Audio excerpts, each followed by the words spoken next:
Well, all right now, everybody, welcome back to the channel. Today we got a little special programming for you. If you watch the channel and you've been here since last year, in about September, I did an air layering of an oak tree. Now this is a red oak tree, and like I said, I think it was the last week of September, and I let this thing go almost a year, and I can't see any roots inside the plastic bag there now, so I'm not real sure how it's going to go. But we're going to walk outside here in a minute, and I'm going to cut this branch off, and we're going to unwrap this thing and see if there's any roots in it, and just see if I can get it to grow. I guess I'll put it somewhere if it has some roots, but I'm not real sure that it's going to have roots. I just can't see anything, and I'm just going to say right now, I haven't added any water into that plastic bag for a year. And I thought it was moist. Every time I looked at it, there was like little condensation bubbles inside, so I thought it was holding water. And a lot of people, when you see how to do air layers, they inject water into them every few months or so, and I never even did that. So this thing has been completely neglected for a year now, and I've been meaning to do it and do it and do it, and you'll see when we walk outside, that branch, it's September and it's already changing colors now. It's getting to be orange and red already, and it's changing colors early, so something's going on with it, but we're gonna just try and see if I can save this thing now, and I don't know, I'm just gonna tell you, this stuff takes years of experience, and I have no experience doing air layers on oak trees, so I don't know if now's a good time to harvest this thing and plant it, if it'll make it through the winter or what, if you should do it in spring or what, but I'm going to go ahead and just do it right now and plant it and let it drop its leaves this fall, and see if it comes back next spring. Now, that's all I can do. We'll give it a good little home, and if it comes back next spring, first of all, if it has roots on it and it comes back next spring, then it'll make it, I guess, but I don't know what the best time to harvest an air layer is and plant it, like I said, so I'm just doing, I don't think fall is a horrible time, but it'll have all winter to kind of sit and make, I think trees, when they're dormant in the winter, they still kind of make roots under the ground, so it'll have that time period to kind of gestate or germinate or whatever the word would be, and and establish some roots over the winter maybe, and then maybe it'll pop back up and come alive next spring. We'll have to see. So we're going to move outside here in a minute and harvest this thing and take a look at it, and I'll let you guys see what's going on. But first thing, I also wanted to add one sticker onto the wall here now. This is a InfoWars sticker, and I just wanted to put this up here in support of InfoWars. We'll put that on there. You know, whether or not you agree with all the things that they say or whatever, it's a free speech thing for me, and I just wanted to put that up there because I think what they did to Alex Jones and InfoWars and everybody there is absolutely terrible. He may have said some things that weren't true and were offensive to some people, but it is free speech, and they got $1.5 billion now, and I think that's absolutely ridiculous. And I don't know where they came up with that amount, because it's like, they'll find out that he's never going to be able to pay that amount back. I mean, so where did they come up with that number from his finances that he's going to owe that much money? Because then when you turn around on the back end and go through the proceedings, he doesn't have the money and he never will be able to pay it. So it was completely just an attempt to ruin somebody as much as they can. They're terrible. It's just a horrible thing they're doing to him. So I think even if he was wrong, an apology, maybe a retraction, you know, a $10,000 or $100,000 fine, maybe $1 million, but $1.5 billion. I mean, it's gotten to the point where it's obvious that this is a political persecution, and they're just trying to absolutely ruin somebody, and I just think it's terrible. I feel bad for all those guys. So anyways, I'm just going to put this up as a memento to free speech, and I wish something could change with that. I wish Alex could get back on YouTube, but there's no way. You know how YouTube is, and it was a miracle that Elon came and bought and took over X, and he got back on X, but I don't ever see him getting back on Google. But you never know. Things happen out there in the world, and something could change, but with the way YouTube is on censoring speech and with the things that he talks about, I don't see that happening. It's unfortunate, but that's the society we live in. So I think it's important that we get the government to do something about this free speech and stop censoring everybody and these big tech corporations. But anyways, that's a long rant. The other stickers that I had were for these new Rode microphones now, and if anybody buys these Rode microphones, I guess I could show you. I should turn it around.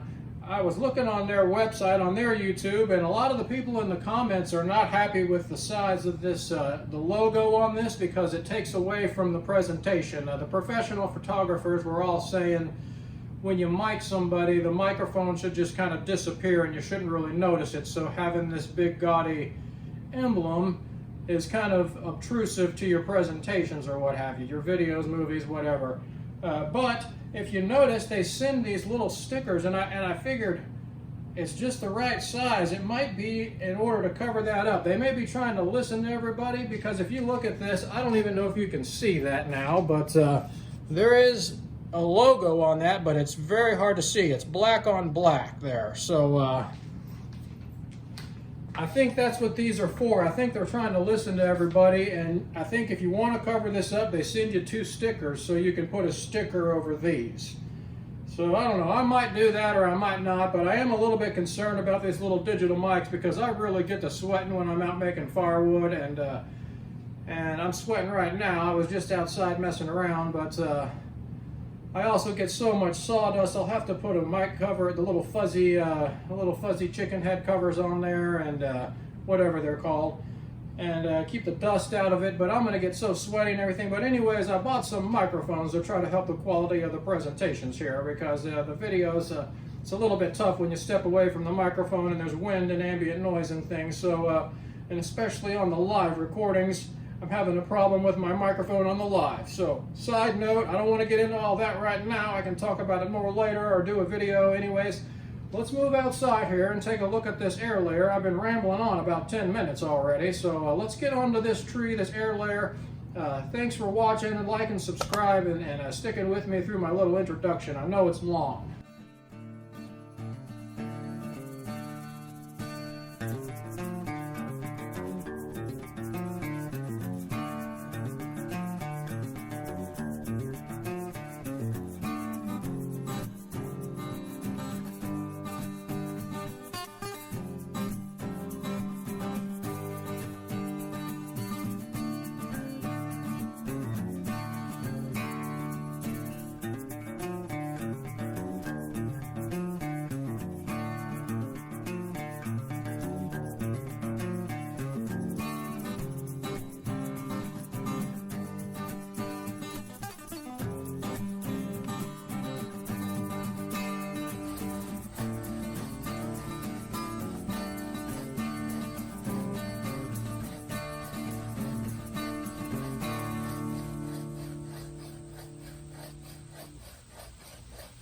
Alright, now it's time to just saw this thing off. You could see in the previous clip there that it grew a bunch of little tiny fuzzy branches before the air layering, and you can see how the leaves are all changing colors already. So something's happening, like I said. Hopefully this thing is not dead. It could be dried out, so let's just get up here and see if it has some roots on it now, and I'll just give it a shot. It's just for fun anyways.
All right, now, time for the big reveal. I've been waiting to do this for a long time. I should have done this way back in the spring.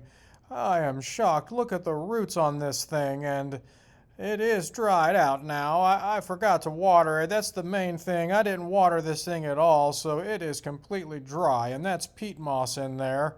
But those roots might bounce back, so let's just get it into some soil. I'm going to put it in some nice rich potting soil. That's just what I have. And I'll keep it nice and wet for a couple weeks, and let's see if this thing will bounce back and come back next year. Pretty good result there. So there are a lot of roots on this thing, and I was pretty surprised, and I'm just going to kind of narrate. I'm going to cut this thing off right below it. I have to leave a couple inches there because the roots are coming down. I don't want to cut them off. Now on the other side, the opposite side that I'm cutting on, you can see I kept looking at that one root. I can't tell if one of them broke off or if it's one of the roots is growing the other way, and that's the tip of a root, but regardless, right there, I think that one might have broke, but I can't tell. Regardless, we'll see if it bounces back now. Here we go.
Alright everybody, there's the finished project. I put it right there against my porch so I could wire it up and it would stand up straight. We'll see how long I like it there. Thanks for watching.